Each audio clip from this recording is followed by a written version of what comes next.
नमस्कार. आमच्या या यूट्यूब चॅनलमध्ये आपलं सहर्ष स्वागत.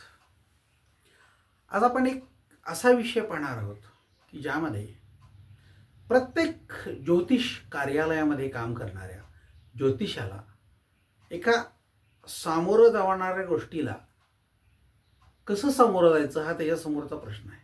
तो कठीण आहे. तो म्हणजे कुठला? तर ज्योतिषामधील कालनिर्णय कसा करावा.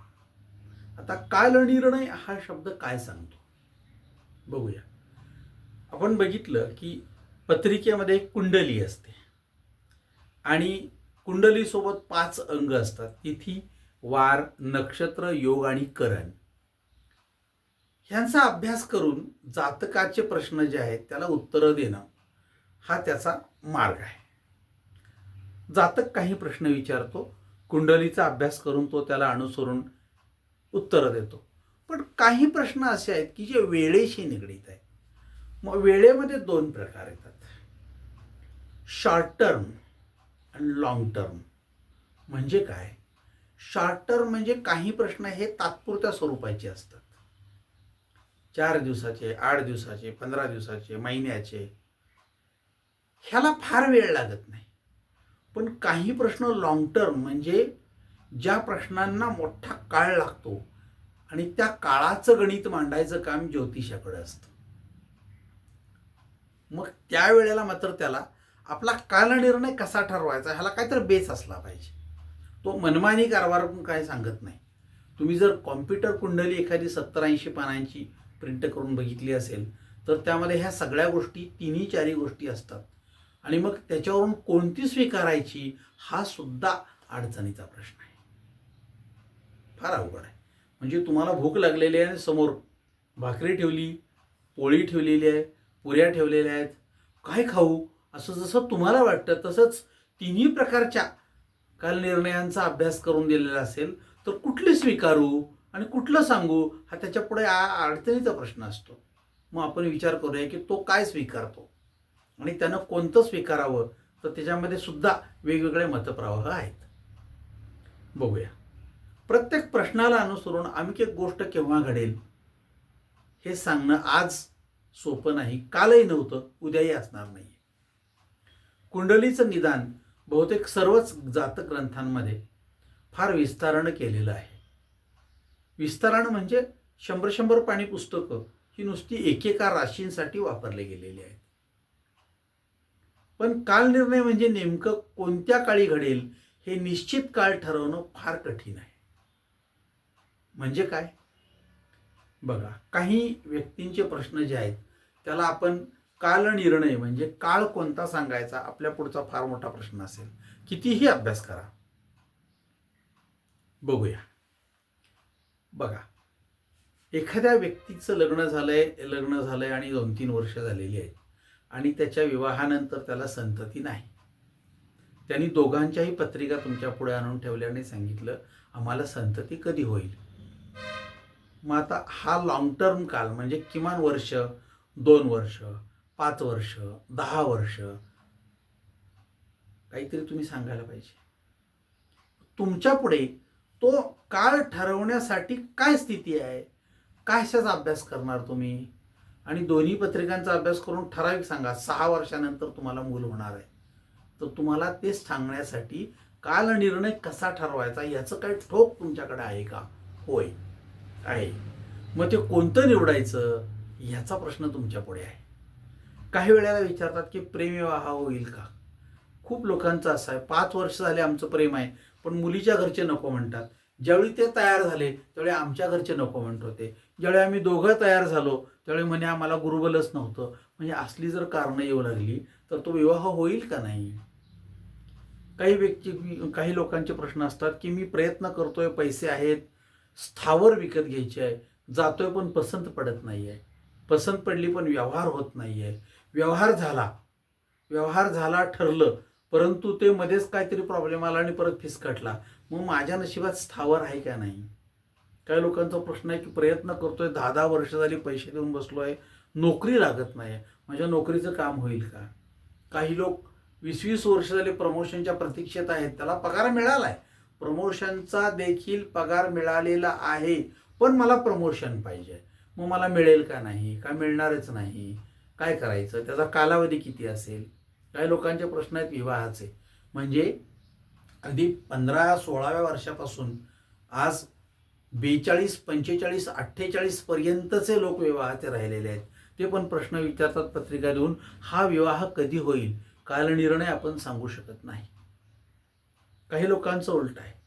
म्हणजे काय, तर सत्ता बदल होईल का राजकारण विचारतात, तर मला त्या सत्तेमध्ये किंमत असेल, नाहीतर मग मी आज विरोधात राहील.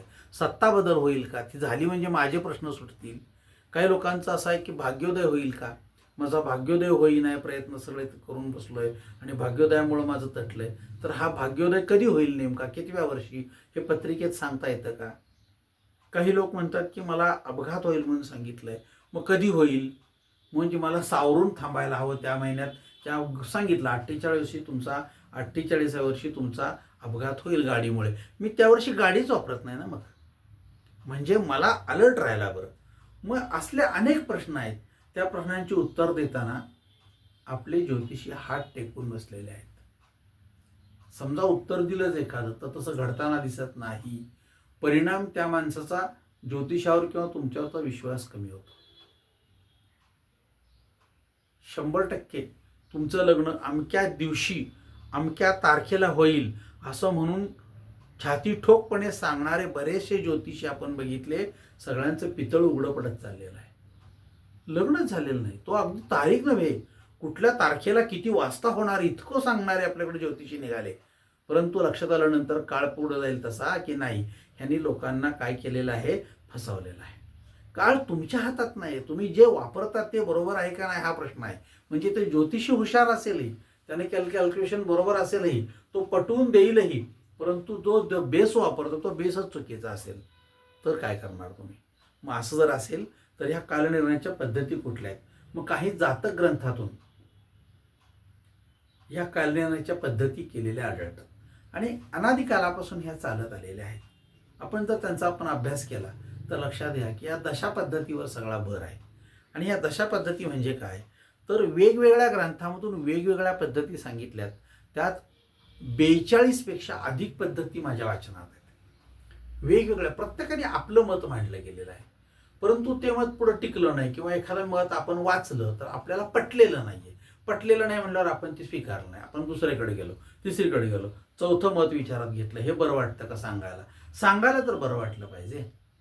या पद्धतीनं मग आपण हे करत असताना असं लक्षात आलं, इतक्या वर्षाच्या या संकल्पामध्ये 42 प्रकारच्या लोकांनी आपल्याला कालनिर्णय कसा ठरवावा या संबंधी काही आपली मतं मांडली. त्यातली 3च मतं फक्त आत्ता बाजारामध्ये चालतात. बाकीची मतं आहेत ती त्यांची बरोबर आहेत, ती पुस्तकात आहेत, पण ती बाजारात चालत नाहीत. म्हणजे ज्योतिषी वापरत नाहीत आणि जे सॉफ्टवेअर तयार करणाऱ्या कंपन्या आहेत त्याही वापरत नाहीत. मग कोणकोणती वापरली जातात, तर आपल्याकडे दशा पद्धतीवर भर आहे. मग या दशा पद्धतीचं वैशिष्ट्य असं की तुम्ही कोणतीही दशा पद्धत स्वीकारा, त्यामधलं 50% ते 60% भविष्य खरं ठरतं, 40% ठरत नाही. मग 50 ते 60% जर ठरत असेल तर याचा अर्थ असा, काही ठोकताळे त्याच्या मागे न लावून दिलेले आहेत आणि ते ठोकताळे जर आपण बघितले तर ते सर्वांसाठीच लागू असतं. मग ह्या ठोकताळ्यासाठी दशेचा उपयोग नाही, पण आपण ते वापरलं दशेचा उपयोग म्हणून वापरलेला आहे.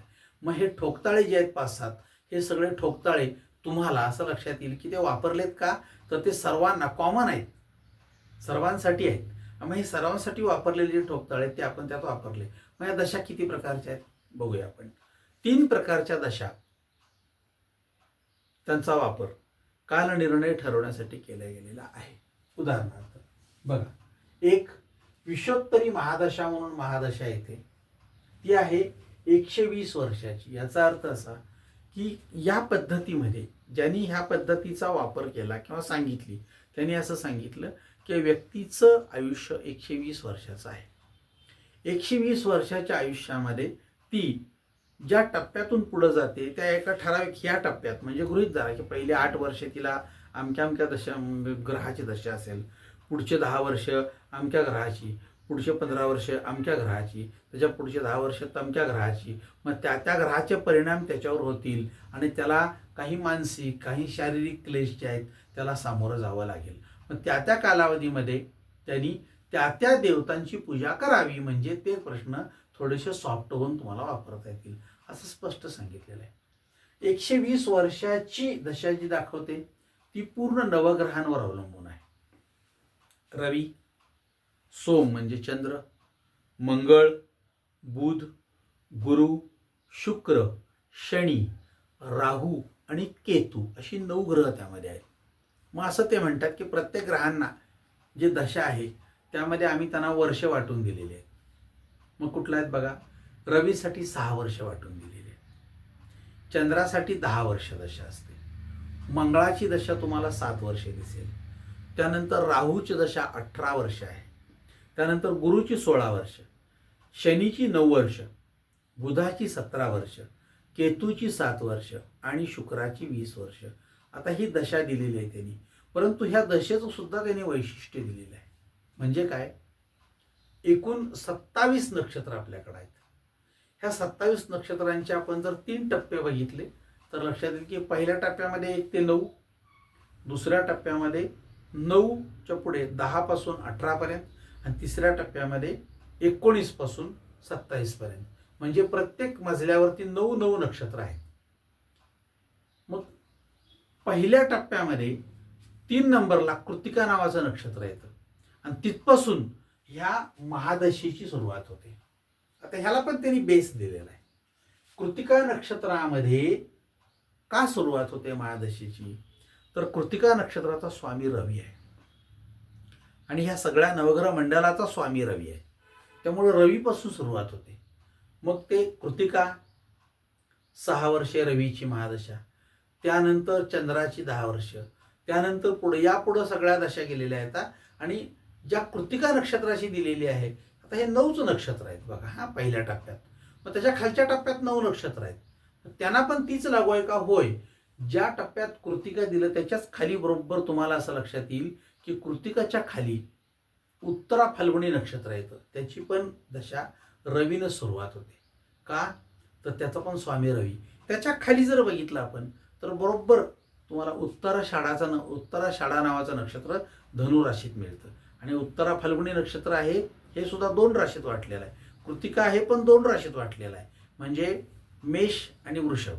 त्यानंतर खाली उत्तरा फाल्गुनी नक्षत्र हे सिंह आणि कन्या रास. त्यानंतर खाली जर बघितलं आपण तर उत्तरा शाळा धनुरास आणि मकर रास यात वाटलं गेलेलं आहे. पण त्या नक्षत्रापासून सुरुवात होते, त्यामुळे ह्याचा बेस पक्का आहे. आणि ह्याचे नक्षत्रांचे हे जर बघितलं तर ह्यात त्यांनी सगळेचे सगळे वापरलेले आहेत. त्यामुळं हा प्रकार जास्त चालतो बाजारामध्ये, जास्त चालतो. त्यामुळे बहुतेक 99% ज्योतिषी हे विषत्तरी महादशा वापरतात आणि ह्याचे रिझल्ट्स पण चांगले आहेत. पण काही पुस्तकामध्ये असा उल्लेख आहे, जर जन्म दिवसा असेल तर दिवसा असेल तर विषत्तरी महादशा वापरा आणि जन्म रात्रीचा असेल तर तुम्ही याच्याऐवजी 2 नंबरची जी दशा आहे विषोत्तरीच्या ऐवजी अष्टोत्तरी दशा ती वापरा. त्यामुळे काही लोक ती वापरतात. मग आता ती नेमकी काय आहे, ही न वापरण्यामध्ये हेतू काय, तर त्यामध्ये पण प्रश्न असा येतो की रात्रीचा आणि दिवसाचा जन्म ह्यात रात्र कुठं ठरवायची. काही लोकांच्या पत्रिका म्हणजे फार पंचायत आहे, पत्रिका केलेली असते संध्याकाळी 4:30चा जन्म आहे, त्यात सायंकाळी लिहिलं असतं 7 वाजता जन्म झाला, सायंकाळ धरायची का रात्र धरायची बोला. पहाटे 6:10 जन्म आहे, पहाट धरायची का सकाळ धरायची, काय करायचं. मग रात्र कुठं सुरू होते आणि दिवस कुठं संपतो, अडचणीचा भाग आहे हा. त्यामुळं खूप मोठी गोष्ट, 6:15 बरोबर जन्म झालाय संध्याकाळी. मग सांगा दिवस धरायचा का रात्र धरायची. पंचांगात तर उलटच दिलेलं आहे. पंचांगात सांगितलं जोपर्यंत सूर्योदय होत नाही तोपर्यंत पुढचा दिवस धरू नये. मग सूर्योदय होत नाही तोपर्यंत पुढचा दिवस धरू नये, तोपर्यंत आदला दिवस धरावा, बरोबर. मग सूर्योदय 6:35ला आहे, 6:35ला आहे आणि 6:35ला बरोबर जन्म झाला तर तो रात्री धरायचा का उद्या धरायचा, फार अवघड आहे. त्यामुळं कालनिर्णय ठरवताना तुम्हाला डोक्याला ताण जास्त आहे, त्यामुळे तो विचार करायचा. आता हे झालं महादशेचं. ह्या विषोत्तरी महादशेमध्ये पण तोच प्रकार आहे. विषोत्तरी महादशा म्हणजे काय, तर ज्यामध्ये तुमचं आयुष्य 108 वर्षाचं आहे असं मानलं जातं. आणि 108 वर्षाचं आयुष्य, आता ह्या दोन दशांमध्ये काय आहे तर संघर्ष आहे. हे म्हणतात की 120 वर्ष, हे म्हणतात 108 वर्ष. आता बघा, हे जरी असं असलं तरी ह्यांनी पूर्ण नवग्रहांचा वापर केलेला आहे.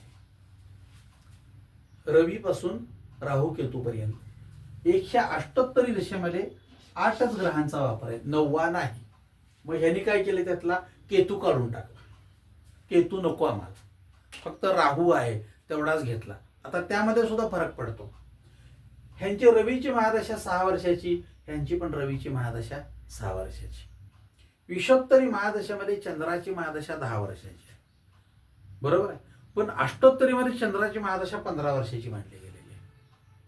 मग आता चंद्राची महादशा जेव्हा मी या विषोत्तरी महादशेमध्ये धरतो तेव्हा 10 वर्ष, पण जर मी या अष्टोत्तरीमध्ये आलो तर 15 वर्ष धरावं लागते. म्हणजे माझं सगळं कॅल्क्युलेशन चुकतं, 5-5 वर्षांनी चुकतं, 1 आणि 2 नव्हे. त्यामुळे इथून पुढचे सगळे आकडेवारी आमची चुकत राहते. आणि मग आम्ही निर्णय द्यायचा कोणता 5-5 वर्षाच्या फरकानं, तर मग आमचं उत्तर चुकायला लागतं. त्यामुळे ह्या दोन्हींमध्ये फार मोठा फरक असल्यामुळे अडचणीचा आहे. जसं आता हे महादशा आहे, ह्या महादशेमध्ये परत अंतर्दशा नावाचा प्रकार असतो. म्हणजे काय, विषोत्तरी महादशा याच्यामध्ये गृहीत धरा की एक सूर्याची महादशा आहे, ती 6 वर्ष. तर त्या 6 वर्षामध्ये पुन्हा हे जे नवग्रह आहेत ह्यांची अंतर्दशा असते. ह्याचं स्टँडर्ड कोष्टक आहे, त्यात बदलत नाही, ते काही बदलत नाही त्यात. परंतु इथं मात्र ते सगळं कोलॅप्स होतं, आपल्याला लक्षात येईल. त्याच्या पद्धतीने हे चालत नाही, हे वेगळंच चालतं, हे वेगळंच चालतं. याचं कारण असं की ह्याच्यामध्ये कृतिका नक्षत्रापासून सुरुवात आहे, ह्याच्यामध्ये आर्द्रा नक्षत्रापासून सुरुवात आहे दशा सांभाळायला. आता ह्याला एका नक्षत्राला 6 वर्ष, कृतिका नक्षत्राला रवीची दशा 6 वर्ष. याचं तसं नाही आहे. ह्याचं जरी आर्द्रा असलं तरी हा वेगळाच विचार करतो. हे सलग त्याने 4 नक्षत्र दिली, म्हणजे ह्यांच्यामध्ये काय झाला, ह्यांचा विचार वेगळा आहे. बघा, एकूण 27 नाहीत, 28 नक्षत्र धरली त्यांनी. म्हणजे 28 अभिजित नक्षत्र यांनी धरलेलं आहे. यात 28 नक्षत्र आहेत. आता ह्यांनी नक्षत्राचे 2 भाग केले. 2 भाग केले म्हणजे काय, काही क्रूर नक्षत्र आणि काही सौम्य नक्षत्र. सौम्य नक्षत्र आहेत त्यांचे 3-3चे गट केले, आणि क्रूर नक्षत्र आहेत त्यांचे 4-4चे गट केले. बघा, आता हा समजा पहिला यांचा सुरुवात कुठं आहे, आर्द्रा. आता ह्यांची सुरुवात जरी आर्द्राची असली तरी सुद्धा आपल्या लक्षात येईल की आर्द्रा, पुनर्वसू, पुष्य आणि आश्लेषा ही 4 नक्षत्र एकत्र घेतली. ही 4 नक्षत्र एकत्र घेतली. आता ह्या 4 नक्षत्र एकत्र घेतल्यानंतर ह्या 4 नक्षत्रांचा स्वामी कोण आहे, रवी असं माना. तर त्यांची दशा किती आहे, 6 वर्ष. तिकडं कृतिका नक्षत्राचा स्वामी रवी, त्याची दशा 6 वर्ष. एका नक्षत्रासाठी 6 वर्ष दिली. यांनी 4 नक्षत्र आणि दशा 6 वर्ष असेल तर 6 वर्ष 4 लोकात विभागली तर प्रत्येकाला दशा आली 1.5 वर्ष. मग आता कॅल्क्युलेशन करत असताना तिथं रवीची महादशा एका नक्षत्राला 6 वर्ष आणि इतर रवीची महादशा जी आहे ती 1.5 वर्षाची आली या 4 नक्षत्रांना. असं जर आपण कॅल्क्युलेशन केलं तर आपलं सगळं कॅल्क्युलेशन चुकतं, सगळं गणित चुकतं. मी कालनिर्णय सांगू शकत नाही. एकाच व्यक्तीचा भाग्योदय कधी आहे असं जर मी या पद्धतीनं काढलं तर वय वर्ष 26 वर्ष दाखवतो, आणि ह्या पद्धतीनं काढलं तर वय वर्ष 38 वर्ष दाखवतो. सांगायचा कुठला का 24 ते 38, तो म्हणणार तोपर्यंत मी तुमच्याकडे येतच नाही पुन्हा. आलं लक्षात, म्हणजे सांगायचं किती अवघड पडतंय. एक हेच आपलं सांगितलं एखाद्या मुलाला की त्याचा पेपर तपासला आणि त्याला सांगितलं ठीक आहे तुला 32 ते 52 असे मार्क पडलेले आहेत, नेमके किती, नाही ते 32च्या पुढे आहेत आणि 52च्या आत आहेत.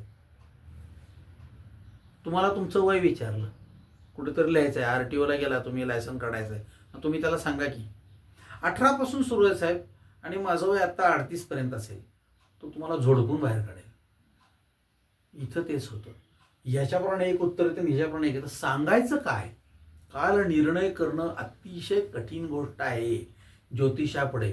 मग लोकांना ते सांगत असताना आपण जर काही तडजोड केली आणि सांगितलं आणि चुकलं तर तो नाराज होतो आणि तो म्हणतो सगळं ज्योतिषच चुकीचं आहे. आता यात मुळात बेस जो आहे त्याच्यात जर दोष असतील तर आपण तर कोण काय करणार, हा त्यातला सगळ्यात मोठा भाग आहे.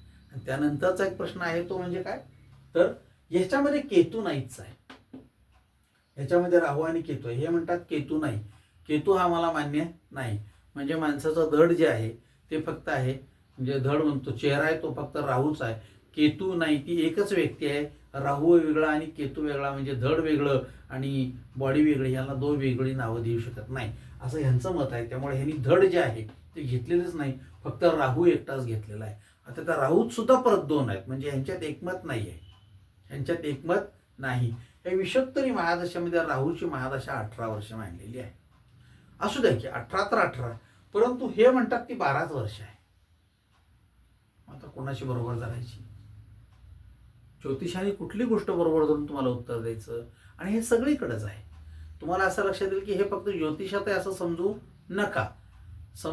नका. एखाद्या व्यक्तीचं ब्लड तपासायला 4 लॅबोरेटरी दिलं, एकाच व्यक्तीने काढलं आणि सगळीकडे रिपोर्ट विचारला त्याला, ह्याला शुगर किती आहे, तर प्रत्येक लॅबोरेटरीचं उत्तर वेगळं येतं. लक्षात ठेवा. सगळीकडे 4 एकाच जागी 4, एकाच वेळी 4 जागी देऊन बघा, प्रत्येक जागी वेगवेगळं येतं. म्हणजे मोजण्याची त्यांचे पण प्रॉब्लेम आहेतच सगळीकडे. फक्त ज्योतिषीच बदनाम आहे असं समजू नका, सगळीकडे हे प्रॉब्लेम आहेत. एकच पेपर, त्याच्या 4 झेरॉक्स काढा, 4 लोकांच्याकडे तपासायला द्या, प्रत्येक जण वेगळे मार्क देणार. सगळीकडे हा प्रॉब्लेम आहे.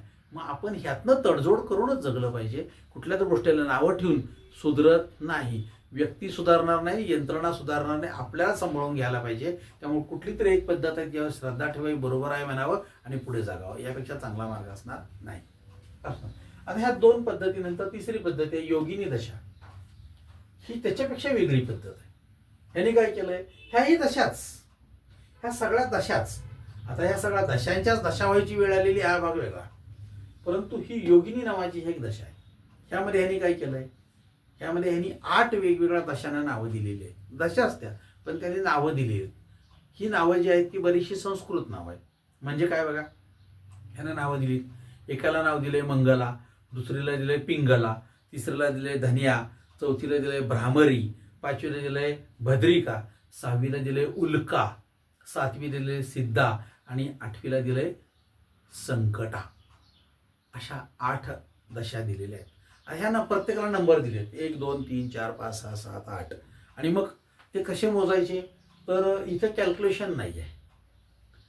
तुमच्या अश्विनीपासून रेवतीपर्यंत जी नक्षत्र आहेत त्या नक्षत्राचा क्रमांक घ्यायचा. नक्षत्राचा क्रमांक समजा गृहीत धरा की 9 नंबरचं नक्षत्र असलेशा, ह्याला क्रमांक आहे. मग ह्या नक्षत्राचा क्रमांक येईल त्यात 3 मिसळायचे, 9 अधिक 3 12 आले. आता ह्या 12 मधून त्याला 8 न भागायचं, मग 8 एक 8 उरले 4, बाकी किती उरली 4. मग 4 नंबरला यायचं. 4 नंबरला कुठली दशा दिली, भद्रिका. मग तुमची आता भद्रिका दशा चालू आहे. आता ह्या सगळ्यांची बेरीज 1 अधिक 2 अधिक 3 अधिक 4 अधिक 5 अधिक 6 अधिक 6 अधिक 7 अधिक 8, यांची बेरीज 36 होते. पण त्या व्यक्तीचं वय जर 36 पेक्षा जास्त असेल तर परत पहिल्यापासून सुरुवात. 36 नंतर पुन्हा ते 1 ते 6 म्हणजे 36 36 72 72 अधिक 36 पुन्हा 108ला आपण गेलो. म्हणजे पुन्हा ही दशा 178च आहे, फक्त वेगळ्या मार्गाने मांडण्यात आलेली आहे. एवढाच त्यामध्ये फरक आहे. मग ती दशा संपली की पुन्हा पुढची ती दशा. आता इथं सुद्धा तेच आहे, 120 वर्ष. पण एखाद्याचं आयुष्य 121व्या वर्षात तो जन्मला तर त्याला पुन्हा सूर्याची महादशा लागू झाली, पुन्हा 121 वर्षाचं डोक्यावर बसला, अजून जग 200 वर्ष जग, माझी दशा तुझ्या मागं आहेच. या पद्धतीने आपण ती लावण्यात आलेली आहे. म्हणजे ह्यात सुट्टी नाही. या पद्धतीने या दशांचा प्रकार आहे. कालनिर्णय घेणं किंवा कालनिर्णयाप्रमाणे उत्तर देणं हे ज्योतिषांना फार कठीण आहे. प्रयत्न करा, तरी त्यातनं ते बिचारे योग्य ते प्रयत्न करून तुम्हाला चांगली गोष्ट सांगतात, तुम्हाला दिलासा देतात. ज्योतिषामध्ये आपल्याला दिलासा मिळतो की एखादी गोष्ट पुढे होणार आहे असं समजून, चांगलं होणार आहे असं समजून आपण त्याला आशा लावतो आणि जगतो. जगण्यातला सगळ्यात मोठा भाग तो आहे आशा, आणि ह्या आशेसाठी आपण जगतो. ज्योतिष तुम्हाला या आशा ज्या आहे तिचा किरण दाखवतो. हे घ्या दिवा, हे काडेपेटी, तिथं जाऊन दिवा लावा, तुम्हाला उजेड मिळेल आणि मग तुम्ही छानपैकी जगाल. आपण तिथपर्यंत जायचा आणि दिवा लावायचा प्रयत्न करतो. वारं किती आणि विझणार आहे का, काडेपेटी संपेल का, असला विचार करायचा नाही. त्यामुळे यात जरी चुका असल्या तरी त्या चुका आपल्याला दिसल्या तरी सुद्धा त्याकडे दुर्लक्ष करा, योग्य आहेत म्हणा आणि पुढे चला. तुम्हाला पुढच्या जगण्याची, बघा आपण 60 वर्ष जगणार नाही पण 60 वर्षापर्यंत विमा काढतो, बरोबर ना. 40 वर्षापर्यंत जगणार नाही पण लायसन मात्र 40 वर्षापर्यंत देताना म्हणतो का, नको 30 पर्यंतच द्या, त्यापेक्षा मी जगणार नाही, मागतो का, पण नाही मागत. म्हणजे आपल्याला हे सगळं घेत असताना बघा, बँक कर्ज लोन देताना तुम्हाला 20 वर्षात देते, 20 वर्ष जगतील का, हमीपत्र देतोस का असं म्हणते का, नाही म्हणत. आपल्याला आशा आहे, आपण आशावादी आहोत. त्यामुळे ह्या जगण्यामध्ये कुठली दशा आहे, ह्या सगळ्या आशावादी दशा आहेत. ह्या तुम्हाला आशा निर्माण करतात आणि त्या आशेसाठी आपण जगतो. एका केवढ्या कारणासाठी आपण जगणं जे आहे ते आपलं छान व्हायचं असेल तर प्रयत्न करा. जो निर्णय त्यांनी घेतला असेल तो तुम्हाला कळला तर तुम्ही घ्या, नसेल तर त्यांनी घेतलेला योग्य आहे. पण त्यांच्यात जर चुका झाल्या किंवा त्यांनी सांगितलेलं चुकलं तर त्याचं खापर त्यांच्या डोक्यावर फोडायचा नाही. त्याचं खापर कशावर फोडायचं तर सिस्टीममध्ये चूक आहे, त्यामुळे ते असं झालं असेल, त्यांनी योग्य निर्णय घेतलेला आहे. ओके, असं म्हणायचं आणि पुढे जायचं. कोणाच्या डोक्यावर खापर फोडायचं नाही. केवळ त्यासाठी हा व्हिडिओ मी तुमच्यासमोर सादर करतोय.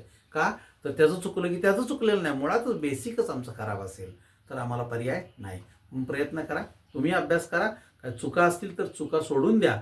आता बेसिकच चूक असेल तर ओके ठीक आहे असं म्हणा आणि पुढे जाता तुम्हाला त्यातला आनंद आणि लाभ दोन्ही 100% मिळणार आहे. त्यामुळे काल निर्णय ज्योतिषातला कसा करायचा हा ज्योतिषांच्या पुढे प्रश्न आहे, पण ऐकणाऱ्यांच्या पुढे पण प्रश्न आहे. तसा ऐकणाऱ्यांनी सुद्धा त्याला समजून घ्यावं आणि ओके ठीक आहे, तुम्ही तुमच्या अनुभवाप्रमाणे ही कुठली तरी एक पद्धत निवडली ती योग्य आहे असं म्हणा आणि पुढे चला. तर तुम्हाला त्यामध्ये लाभ होईल, फायदा होईल, आशेचा किरण दिसेल आणि तुम्ही जगू शकाल. एवढाच त्यामध्ये प्रयत्न आहे. भेटूया पुन्हा एकदा अशाच एका नवीन व्हिडिओसाठी. तोपर्यंत काही लागलं 100% गरज लागली, जर समजा ज्योतिषीय काही माहितीसाठी आम्हाला भेटायचा प्रयत्न झाला तर आमचा नंबर घ्या 94 99 218 10 380 या नंबरला आपण फोन करून आम्हाला आपले काही प्रश्न असतील किंवा काही सल्ला असेल घ्यायचा तर आपण आमच्याकडनं घेऊ शकतो. आभारी आहोत.